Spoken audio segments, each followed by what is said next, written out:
박수 주십니다. 할렐루야. 할렐루야. 5월달은 가정의 달입니다. 1년 내내 우리의 가정을 다 사랑하고 행복한 가정을 만들길 원하지만은 5월달만큼은 우리 가정에 대해서 한 번 더 묵상할 수 있는 좋은 시간이 바로 5월달이라고 볼 수가 있습니다. 5월달이 되게 되면 나를 낳으시고 길러주신 부모님의 은혜를 다시 한번 기억할 수 있는 그런 시간이 있고요. 또 부가 살아가면서 어떻게 살아야만이 우리 가정을 행복하게 만들 것인가를 한번 묵상할 수 있는 그런 시간이 우리에게 주어지고요.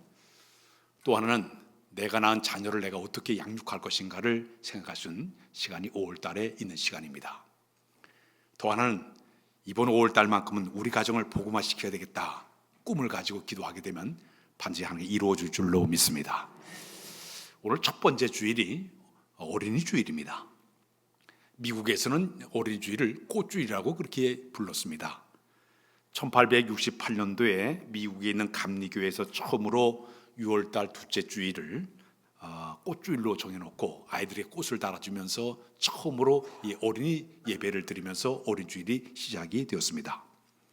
근데 우리나라는 언제 이 어린이 주일이 시작이 되었는가 조사해 보니까 1924년도에 우리나라가 일제 침략에 대해서 일제 시대 때에 그 당시에 한국의 청년 운동을 하던 소파 방정환 선생님이 24살의 나이에 이제 우리나라를 바라보니까 참 굉장히 힘든 나라였습니다. 특히 우리나라의 어린아이들이 이제 잘 자라나야 되는데 조선 말살 정책에 의해 가지고 이 조선어를 사용하지도 못하고 또 우리나라에 내려온 전통적인 그 무술인 태권도 못하게 만들고 또 당시 우리나라 그 아이들이 유교 사상에 너무 지배를 당하다 보니까 어린아이들이 천시당하는 그런 시대가 바로 그 당시의 모습이었습니다. 밥을 먹을 때도 어른들이 따로 먹고 아이들이 따로 먹고 그 아이들이 이렇게 천시하는 그런 광경을 보면서 자기 마음속에 그런 마음을 갖게 되었습니다. 이 어린아이가 한 인격적으로 키우지 않게 되면 저 일제와 더불어 싸울 때에 어려움을 당할 수밖에 없겠다. 이 아이들을 권리운동을 좀 해야 되겠다. 그런 마음을 그가 품게 되었습니다. 그분이 이제 강조하기를 어린이는 한 가정과 국가의 장래다. 그분이 표현했습니다. 어린이가 곧 하늘이다. 이 아이들을 하늘처럼 잘 받들어야만이 이 나라가 앞으로의 미래가 밝아질 수 있다고 그분이 주장을 했습니다. 또 하나는 어린이는 이 가정의 하나의 꽃이다. 가정에 꽂히면서 미래의 희망이 되고 국가와 사회의 기초가 되기 때문에 이 아이를 새싹 같은 아이들을 잘 키워야 된다. 그분이 강조하기를 시작을 했습니다. 그래서 이 아이들을 잘 보살피는 것이 기르는 것이 어른들의 의무이기 때문에 아이들을 잘 갖춰야 된다고 그분이 강조하면서 결국 우리나라가 1948년도 해방이 되면서부터 우리나라의 5월 5일을 어린이날로 지정을 해서 5월 어린이날로 이렇게 지키게 되었습니다. 여러분이 자녀를 키운다는 것 대단히 어렵습니다. 신학자 존 칼빈이 그런 얘기를 했습니다. 자기 자식을 하나님 주신 축복으로 여기는 마음으로 아이를 길러라. 자녀를 얻은 것은 축복인 줄로 믿습니다. 이 아이를 신앙으로 키우는 더 큰 축복이 되게 된다는 이야기입니다. 구세군을 창설하신 분이 윌리엄 푸트라는 분이 구세군을 창설을 했는데 그분이 그런 얘기를 했습니다. 한 어린아이를 하나님 말씀으로 잘 양육하는 것은 세계를 구하는 첫 길이 될 수가 있다. 그러므로 이 자녀가 마귀의 유혹에 먼저 빠지게 되지 않기 위해서 열심히 기도하면서 하나님 말씀으로 부모는 아이를 잘 갖춰야 된다고 그분이 이야기를 하게 되었습니다. 연세대학의 사회발전연구소에서 한국의 어린아이들과 청소년들을 대상으로 해서 행복지수를 측정한 적이 있었습니다. 아이들이 행복하냐 하고 쭉 물어봤더니 우리나라의 청소년들의 행복지수가 71점이 나왔습니다. OECD 국가 가운데 최하위로 우리나라 아이들이 행복이 없다고 표현을 했습니다. 반 넘는 아이들이 건강하지도 못하고 공부에 너무 시달리고 너무 힘든 이런 불행한 삶을 살고 있다고 아이들이 표현했다고 이야기하고 있습니다. 그러나 반면에 학교에 집중을 하고 이 공부하는 데는 벨기에 다음으로 1점 차로 최고 높은 수준에 올라갔다고 합니다. 공부하는 데는 아이들 집중을 많이 하는데 행복하지 못한 아이들이 수두룩하다고 이야기를 하고 있습니다. 우리 모든 부모들의 마음속에는 이 아이를 갖다가 철저하게 공부를 잘 시켜야만 훌륭한 아이가 된다고 그렇게 착각을 하면서 아이들에게 지대한 관심을 많이 갖고 있어요.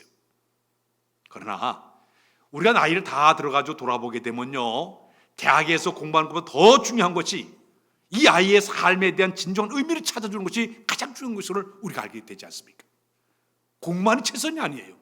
이 아이가 인생을 살아가는 인생관과 가치관이 무엇인가를 잘 갖춘 것이 부모가 해야 될 가장 중요한 자세라고 볼 수가 있습니다.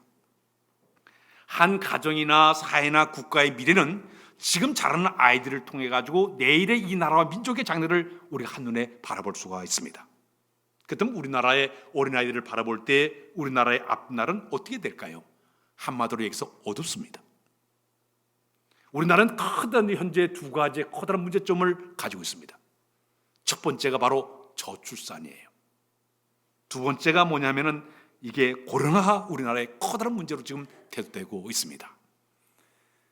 한 나라의 고유 문화를 유지하기 위해서는 기본적으로 한 가정에 2.2명 이상 조금 넘게끔 자녀가 돼야만이 그 나라의 고유한 문화를 전통적으로 이어갈 수가 있습니다. 전 세계적으로 볼 때에 대부분 전 세계적으로 볼 때 1.58 정도가 대부분 나라들의 특성입니다. 그런데 우리나라는 작년도의 기준으로 보게 되면 몇 명인가 하면 0.8 하나예요.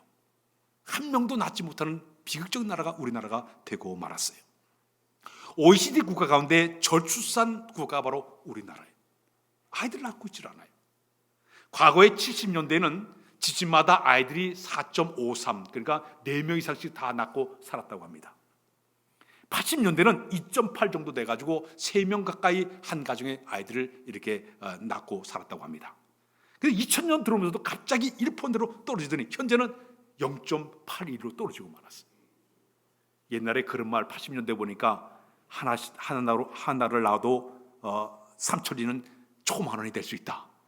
둘도 많다. 그래가지고 못 낳게 했던 정책이 우리나라에 있었습니다. 근데 이게 점점 우리나라가 이렇게 떨어지다 보니까 올해 어떤 문제가 생겼는가 하면 군인들을 이 나라를 지킬 장병들을 이렇게 뽑았더니 20만 명이 급감할 정도로 아이들이 군인들이 이 나라를 지킬 만한 군인들을 모집하기가 힘이 들어가지고 지금 급기야 학력 제한을 이제 폐지하고서 이 군인들을 지금 모집하는 일이 벌어지고 말았습니다. IMF의 총재가 그런 얘기했습니다.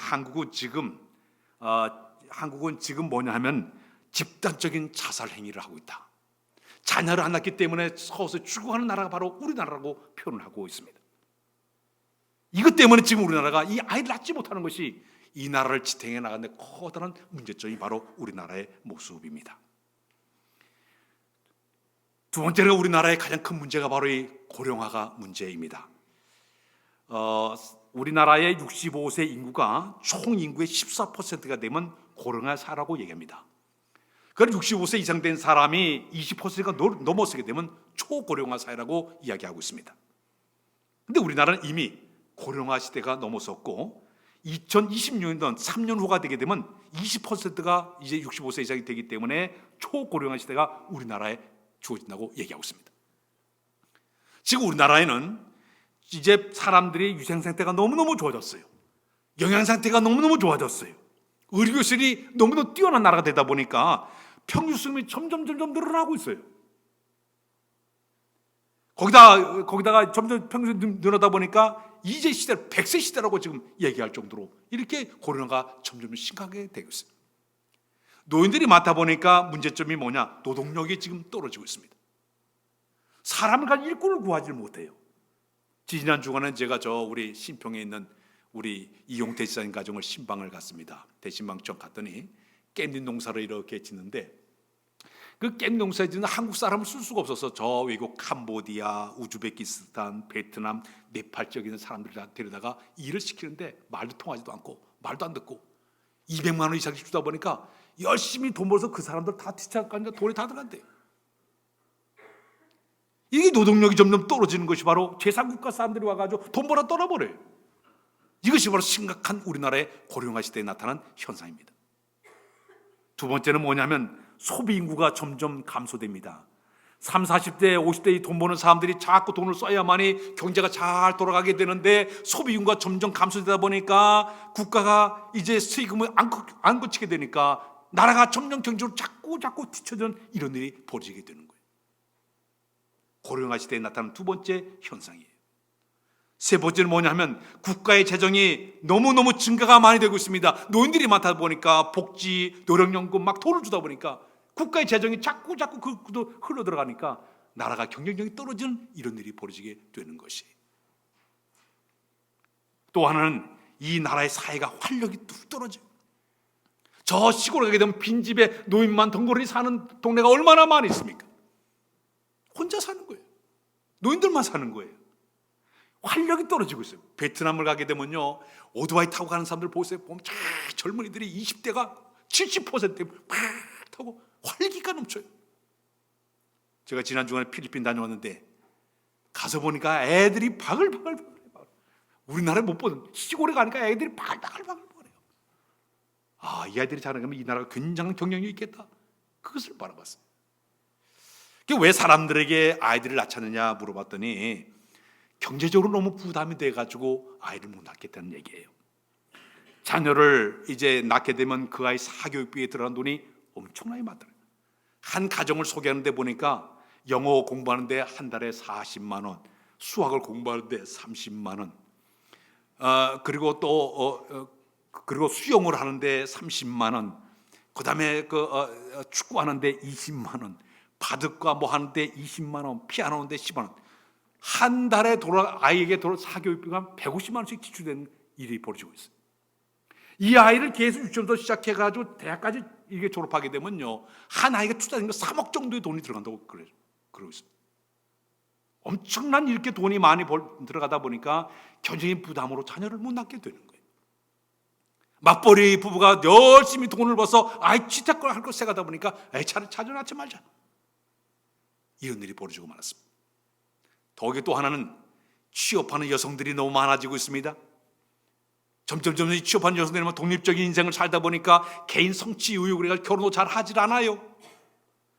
고학력을 올라다 보니까 여성 취업이 점점 높아지고 사회적인 점점 높아지니까 결혼에 대해서 어떤 행복이 없어요. 결혼에 대한 미련이 없다 보니까 결혼하지 않는 이런 일이 우리나라에 벌어지고 말았습니다. 또 하나는 드라마가 문제예요. 드라마에 나오는 모든 사람들 보게 되면은 결혼, 연애하는 조건이 너무 눈높이가 너무 높아져요. 여자들의 기준이 너무 높아지다 보니까 그게 성이 안 차니까 결혼이 이루어지지 않게 되는, 또 남자들은 그게 맞추려 하다 보니까 경제적인 여건으로 결혼하지 못하는 끔찍한 일이 우리나라에 벌어지고 말았습니다. 그래서 우리나라가 지금 저출산을 대책을 마련하기 위해서 장려금이, 우리 출산 장려금이 1년에 쓰는 돈이 14조 9천억 원에 지금 투자를 해도 자녀를 안 낳고 있다고 얘기합니다. 어느 군에서는 자녀를 뭐 1,000만 원씩 준다 그래요. 열심히 그냥 해도. 또 어느 교회에서는요, 자녀를 낳게 되면 교회에서 100만 원씩 일부러 줘가지고 축하 박수 치면서 야다복수하는 이런 교회도 생겨났다. 우리 교회도 한번 해볼까요? 심각한 일이 지금 벌어지고 있습니다. 근데 이 저출산 문제는 나라적인 문제도 있지만은 교회도 문제가 일어나고 말았습니다. 저출산 문제 때문에 이 교회 학교 아이가 점점 아이들이 감소되고 있습니다. 아이들이 점점 떨어지고, 아이들이 다음 세대들이 이 아이들이 교회 학교가 점점 아이들이 텅텅 비어가고 있어요. 유치부 아이들이 점점 비어지고 있어요. 아이가 없으니까. 전에 우리 교회에서 유아세례부터 한 번에 10명 준 적이 있는데, 이게 유아세례 주기도 힘들어요. 아이가 없으니까 줄 수가 없어요. 참 이런 교회 학교의 이런 어려움, 한국 교회의 미래, 미국 사회가 똑같았습니다. 미국 사회도 교회가 젊은 층들은 이제 경제가 좋아지다 보니까 해외 여행 가고 골프 치고 뭐하고 취미생활 하다 보니까 다 빠져나가고, 교인들 노인들만 덩그러니 앉아가지고 예배드리다 보니까 교회가 힘이 떨어지니까 자연스럽게 교회가 어려움을 당하는 이런 것이 미국에 있었는데, 우리나라가 똑같이 그 길을 지금 겪고 있는 안타까운 일이 벌어지고 있습니다. 이런 어려울 때 과연 우리 자녀들을 어떻게 양육하고 키우는 것이 우리에게 필요할까요? 성경 말씀에 보면 시편 127편 3절에 우리 다 같이 읽을까요? 시작. 보라, 자식들은 여호와의 기업이요 태 열매는 그의 상급 1호다. 잠언 10장 6절에 보게 되면 그런 말씀이 있어요. 시작. 손자는 노인의 면류관이요 아비는 자식의 영화이니라. 근데 여기 말씀을 보게 되면 자식은 여호와의 기업이라 그런 말이 나와요. 이 자녀가 우리 가정의 기업이라는 얘기예요. 저기서 세 가지 측면의 기업으로 생각하고, 첫 번째는 재산을 물려주는 어떤 그 상속적인 개념에서의 기업이 하나 있고요. 두 번째는 혈통적으로 볼 때 이 자녀가 낳고 나가지고 그 혈통을 이어가는 기업으로 두 번째로 볼 수 있고요. 세 번째 무슨 뭐냐? 영적으로 내가 신앙생활 잘해가지고 자녀에게 신앙을 물려줘서 자손 만대까지 신앙의 대를 이어가는 영적인 축복의 기업의 원리가 있다는 것이 바로 기업의 의미라고 보고 있습니다.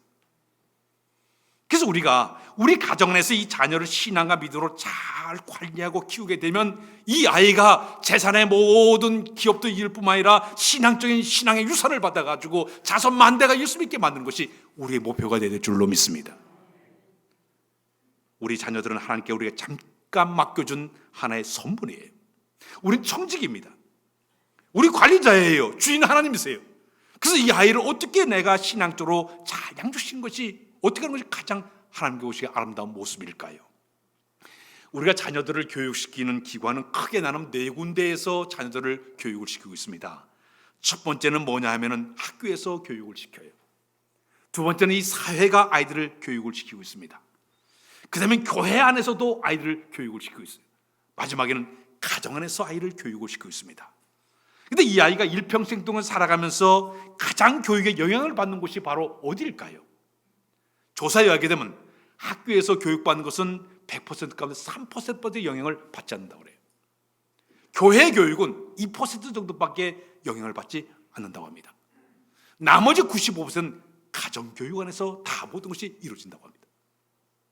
학교도 어떤 교회도 하지 못한 모든 것이 전부 가정에서부터 모든 것이 시작이 된다고 얘기합니다. 하버드 100이라는 분이 그런 얘기했습니다. 100사람의 스승보다 한 사람의 어미가 더 위대하다 그랬습니다. 심리학자 프로이드가 그런 얘기했습니다. 우리 사람이 이 세상에 태어나가지고 그 아이의 성격이 형성되는 그 기간은 5살 이전에 이미 성격이 다 형성이 된다고 얘기합니다. 그래서 아이가 자녀 교육은 어릴 때 부모부터 5살 이전에 모든 성격이 형성이 되기 때문에 이 아이가 자라면서부터 부모님의 언행 심사를 보면서부터 자기 자신의 모든 인격이 다 형성이 되게 된다는 얘기예요. 우리나라에 내려온 속담 가운데 그런 말이 있지 않습니까? 3살 버릇이 6살까지 간다 그런 말이 있어요. 될성 부른 나무는 떡잎부터 알아본다 그런 말이 있어요. 이 아이가 어릴 때부터 이미 부모를 보면서부터 이미 훈련이 다 돼 있어요. 교육이 다 돼 있어요. 인격이 형성돼 있습니다. 그리고 초등학교를 딱 졸업한 13살쯤 되게 되면 이미 사회와 모든 세계를 이해하면서 받아들이는 태도를 갖는 것이 바로 아이의 성장의 모습입니다. 그래서 교육의 전초 기준은 뭐냐? 가정이에요. 가정에서부터 이 아이를 잘 가져야만이 이 나라와 민족과 사회 앞에 귀한 아이로 이 아이가 성장하게 된다는 이야기입니다. 우리나라의 속담 가운데 이런 말이 있어요. 집에서 새는 바가지 바깥에 나가도 샌다. 이 아이를 잘못 갖추게 되면 똑같이 사회 나가서 이 아이 문제가 될 수밖에 없다는 얘기입니다. 일본에 가데이타 게노스케라는 사람이 쓴 책 가운데 그런 책이 하나 있습니다. 거울은 먼저 웃지 않는다 그런 말이 있습니다. 내가 웃어야 거울도 웃게 된다는 얘기입니다. 내가 웃어야 상대방도 웃는다는 그런 표현입니다. 자, 그런데 우리 아이를 가르쳐 나갈 때 부모님이 하는 모습을 다 아이가 거울처럼 바라보는 거예요. 부모님의 모습을 보면서 이 아이가 꿈을 키우게 되고, 부모님의 모습을 보면서 인생관을 아이가 꿈을 꾸게 되고, 아버지를 바라보면서 아들은 아버지 상을 꿈을 꾸게 되고, 다른 어머니를 바라보면서 어머니 상을 키우면서 아이가 자라나게 되는 것입니다. 그 부모의 입장이 얼마나 중요한 위치인지 몰라요. 이 아이를 내가 신앙적으로 어떻게 양육할 것인가? 내가 이 아이를 어떻게 인격을 형성시키는가? 이것이 가정에서도 교육이 잘 이루어져야 된다는 이야기입니다. 오늘 법원의 사도번의 에베소 교회 교인들에게 자녀를 양육하는 방법 2가지를 소개하고 있습니다. 첫 번째 이야기가 뭐냐면 따스할까요? 자녀를 노엽게 하지 말라. 다시 자녀를 노엽게 하지 말라. 본문 내용을 가지고 교육학자들이 여러 가지 말로 분분했습니다. 구약의 하나님은 진노의 하나님, 노여하신 하나님이기 때문에 체벌을 가야 되고 그런 매를 때려서도 갇혀야 된다. 이것이 이제 구약적인 개념에서 보는 교육학자들의 의미가 있고요.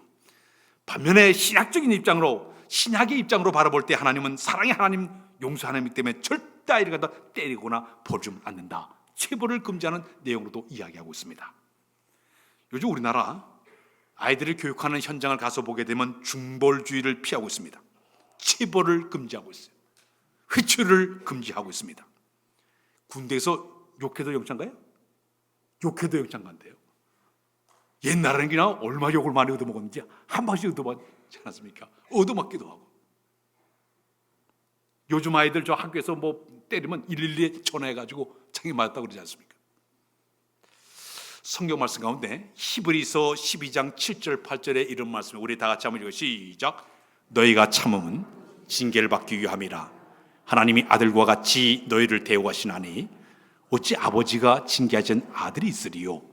징계를 다 받는 것이거늘 너에게 없으면 사생하여 친아들이 아니니라. 이 말씀을 저는 이렇게 해석을 내리고 싶어요. 노엽게 하지 말라는 뜻은 자녀의 마음에 반감을 가지 않는 범위 내에서 아이를 체벌하는 의미입니다.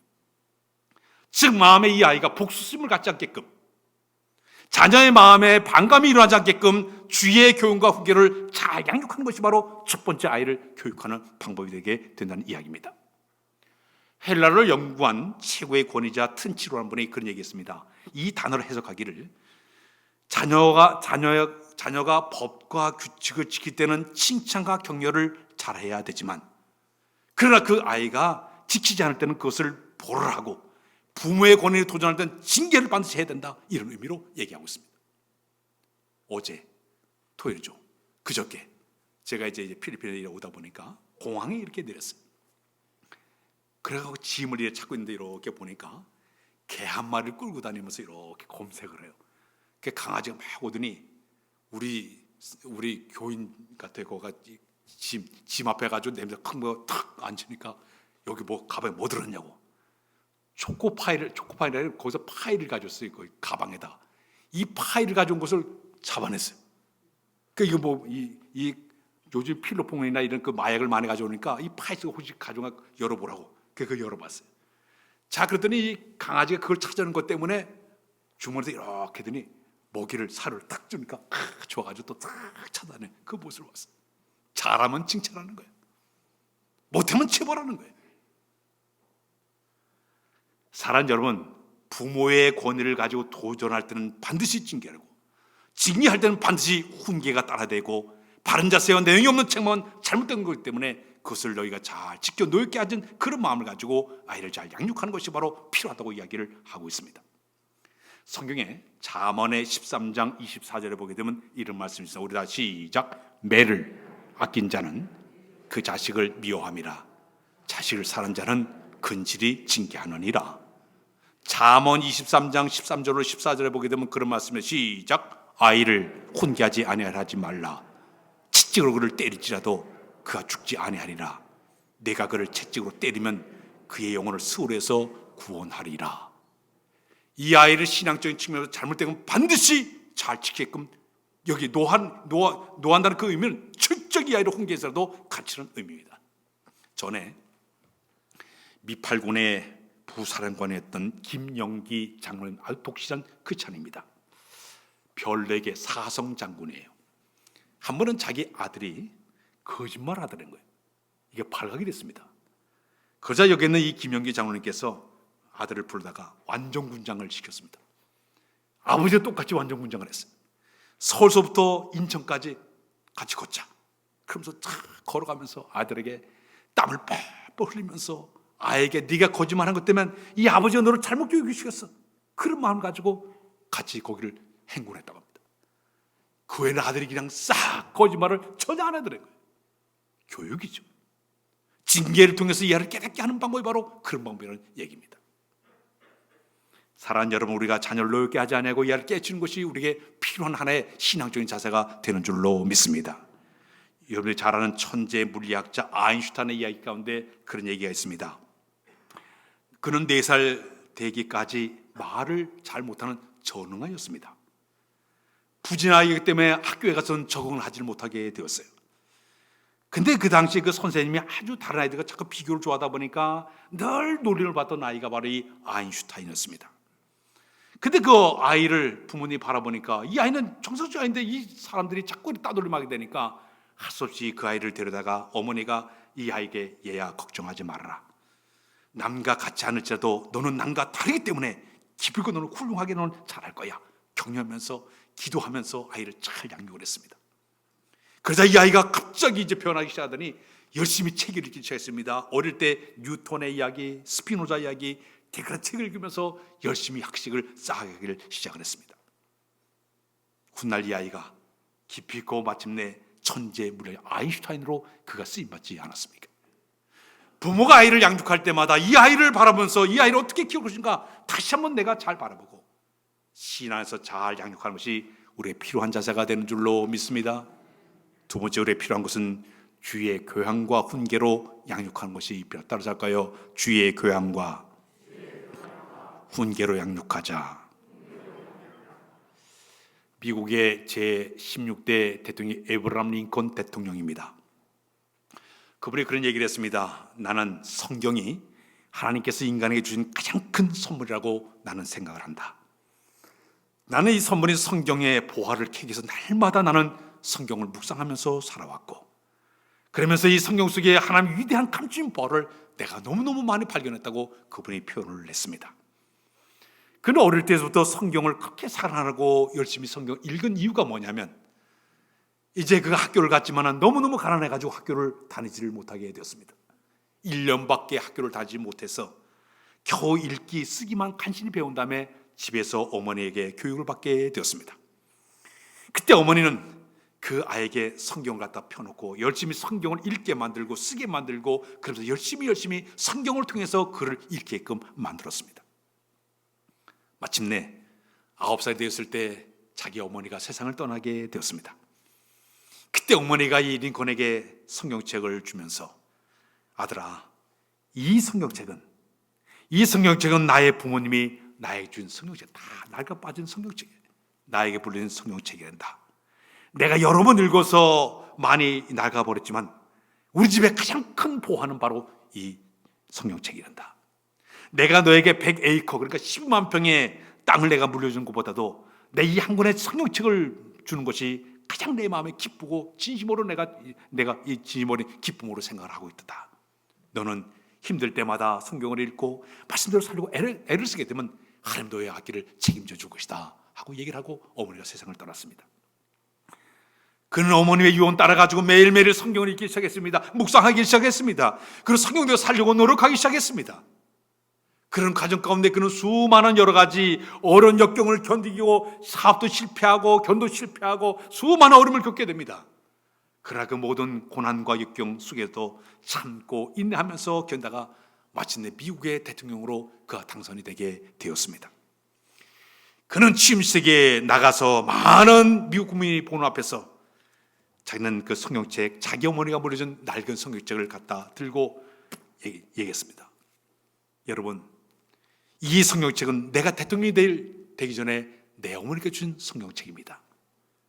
나는 이 어머니가 불린 성경의 말씀을 이제 내가 지금까지 내가 살아왔습니다. 그래서 내가 마침내 이렇게 대통령이 되었습니다. 나는 성경책에 손을 얹고 내가 취임식을 하겠습니다. 선언하겠습니다. 어머니가 물려준 성경책, 3대째 내는 성경책을 그대로 간직을 해서 마침 대통령이 됐다고 그는 고백을 하고 있습니다.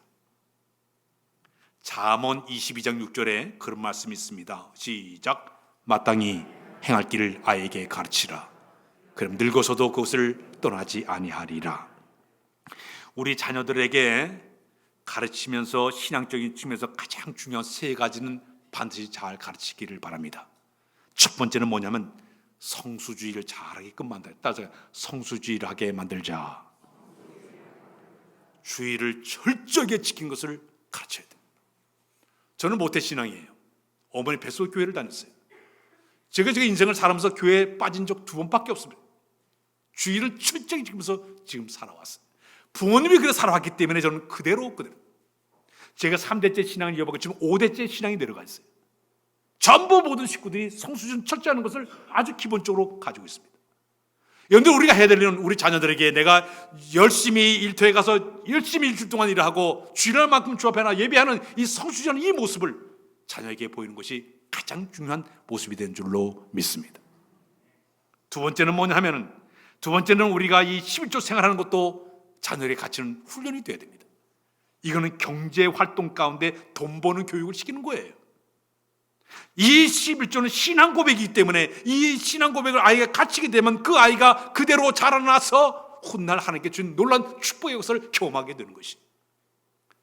미국의 최대 부자 록펠러가 왜 그래 복을 받았을까요? 어릴 때 남의 집에 벽돌 나눠주고 받았던 그 조그만 그가 받았던 그 돈을 가지고 철저히 그대로 11조 생활했기 때문에 마지막 그가 세계 최대가 부자가 되었을 때 11조 국을 만들어서 40명의 사람들이 11조만 관리하는 국을 만들 정도로 엄청난 복을 받은 사람이 바로 록펠러지 않습니까?